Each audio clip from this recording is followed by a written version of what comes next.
we're going to speak about disc brakes and how they need to be aligned properly, alignment issues, and pad wear on them. So normally the most common factor of aligning disc brakes is a bent disc. This is when the disc can be bent in any way.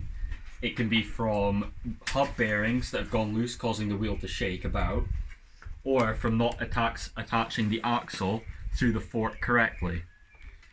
This can be done by checking, putting the axle on, making sure it's nice and tight. Not all bikes will have axles like this. Making sure the axle is put through and that it is tightened up sufficiently with quick release forks on them. You need to tighten it up until you can just put enough pressure on it to close, not so then it's so tight that you have to take a hammer out to take it off. When you do need to take the caliper off and it's not aligned properly, you need to take an Allen key or an Allen key torque wrench like that and tighten them up. But what you do is you pull on your disc brake here, and then that centers it around the rotor, and then from here you tighten it up.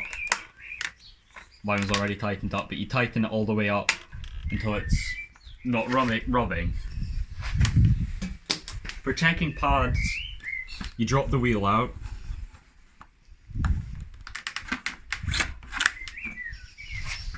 and you have a look up through the pad, and you check to see if there's 2 or 1 mil of pad material left in them, and that's when you need to change the pads. You put new pads on in packets that look like this, where it's got plenty of material, and it's done through taking out the skewer bit here. Done by taking the skewer bit out, and the pads can drop through. Different brake manufacturers will have different ways of doing this, but it's more or less the same. When putting new disc brake pads on, it is important to bed them in. So what you do is you would go up and down your street, and you build up a small amount of speed, and then you'd pull hard on your brakes, and you do that a couple of times. Well, the best way to do it is pouring a bit of water on them to make sure that they don't get hot in any way. And if they do get hot, they can glaze your rotor, and that could mean that you need to clean it again, and you don't really want that to happen. I hope you found this video informative. Thank you for watching.